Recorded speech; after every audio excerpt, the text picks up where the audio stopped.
জি, আসসালামু আলাইকুম। আমি doctor Tauhidul Islam Khan, ENT specialist বলছিলাম। আপনাদের সবাইকে আমন্ত্রণ জানাচ্ছি আমার আজকের কথা শোনার জন্য। তো আজকে আমরা কথা বলবো মুখে ঘা নিয়ে। আপনার মুখে কি প্রায় ঘা হয় এবং ওই ঘা হওয়ার জন্য মুখে ব্যথা হয়, খাওয়া দাওয়া করতে গিলতে কষ্ট হয়, তাহলে অবশ্যই আপনাকে জানতে হবে আপনার এই মুখের ঘাটা কেন হচ্ছে, এই মুখের ঘায়ের কারণগুলো কি কি, এবং এই মুখে ঘা হলে আপনি কি করবেন, বাড়িতে বসে কি চিকিৎসা নেবেন, এবং এই মুখের ঘাটা কখন বিপদের চিহ্ন হতে পারে, কখন আপনাকে দ্রুত ডাক্তারের পরামর্শ নিতে হবে। তো আপনার যদি মুখে ঘা হয়ে থাকে তাহলে বিস্তারিত শোনার জন্য আপনাকে আমন্ত্রণ জানাচ্ছি। মুখে ঘা আসলে কি, কাদের বেশি হয়? মুখের ঘা আসলে মুখের ভিতরে কিছু ছোট ছোট সাদা বা লাল রঙের ঘা হয়। এটি সাধারণত ঠোঁটের কোনায় হয়, ঠোঁটের একটু ভিতরে হয়, হ্যাঁ, তালুতে হয়, মুখের ভিতরে জিহ্বার সাইডে হয়, এবং গলার ভিতরে যে কোনো জায়গায় এ মুখে ঘা হতে পারে। সাধারণত শিশু, নারী এবং যারা আপনার যাদের রোগ প্রতিরোধ ক্ষমতা কম, তাদের এই মুখে ঘাটা বেশি হয়। এখন মুখে ঘা হওয়ার কারণগুলো কি কি? প্রথমেই মুখে ঘা হওয়ার যে কারণটা আমরা বলি, যে মুখে ঘা হওয়ার সবচেয়ে কমন কারণটা হলো যে ভিটামিনের অভাব। সাধারণত vitamin B complex, vitamin B 12, folic acid এবং আয়রন, এগুলোর ঘাটতির কারণে মুখে ঘা হয়। এছাড়া আরেকটা হলো স্ট্রেস বা মানসিক চাপ। যদি পেশেন্ট কোনো কারণে মানসিক চাপের মধ্যে থাকেন, হ্যাঁ, তাদের মুখে ঘা হয়। সাধারণত দেখা যায় যারা ইয়াং অ্যাডাল্ট, অল্প বয়স্ক, তাদের পরীক্ষার আগে এই মুখে ঘাটা হয় মানসিক স্ট্রেসের কারণে। এছাড়া ওই যে অনেকে দাঁতের সমস্যা থাকে, দাঁতের আগাটা একটু ধারালো থাকে, দাঁত ভাঙা থাকে, তখন এই দাঁতের সাথে যে জিহ্বার ঘষা লেগে লেগে তখন ওই জিহ্বার সাইডে ঘাটা হয়।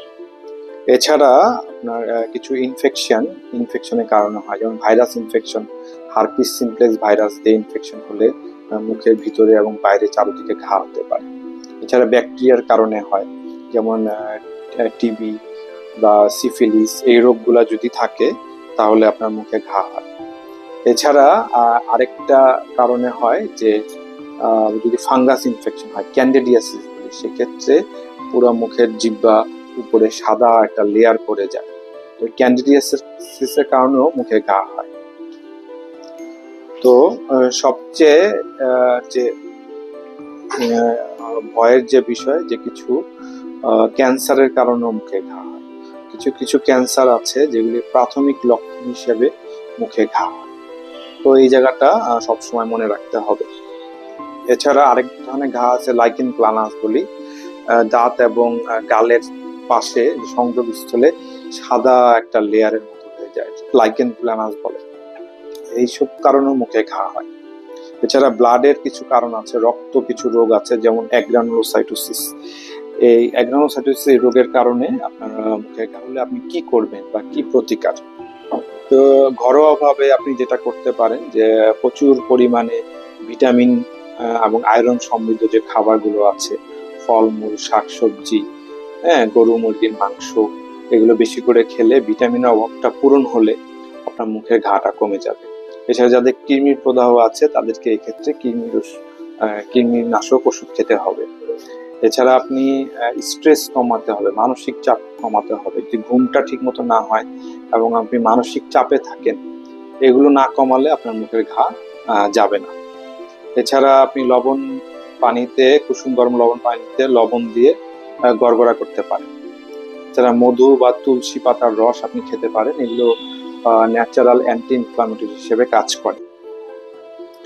ডাক্তারের সাধারণত এই মুখের ঘায়ের রোগী আমাদের কাছে আসলে আমরা আসলে দেখি যে ঘায়ের ধরনটা কি ধরনের, এটা কি সিম্পল আপনার আলসার না অন্য কোনো কিছু। যদি সিম্পল কিছু আলসার আমাদের কাছে মনে হয়, আলসারের আমরা দেখি এটা দেখতে কিরকম, এটা একটু ভালোর দিকে না একটু খারাপের দিকে।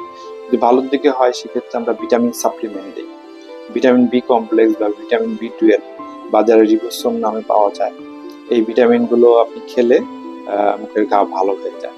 এছাড়া কিছু ক্রিম পাওয়া যায়, ওরাল জেল, অ্যাপথাস আলসারের জন্য আপনার অ্যাপসোল ক্রিমটা আমরা দিই অনেক সময়। এছাড়া আপনার যদি ক্যান্ডিডিয়াসের কারণে হয় সেখানে মাইক্রোরাল জেল দেওয়া হয়, এক্ষেত্রে আপনার মুখে ঘা ভালো হয়ে যায়। কিছু মাউথ ওয়াশ আছে, এই মাউথ ওয়াশ গুলো ব্যবহার করলে আপনার মুখের ঘা গুলো ভালো হয়ে যায়। তবে যদি ঘা দীর্ঘস্থায়ী হয় তাহলে অবশ্যই ডাক্তারের পরামর্শ আপনাকে নিতে হবে।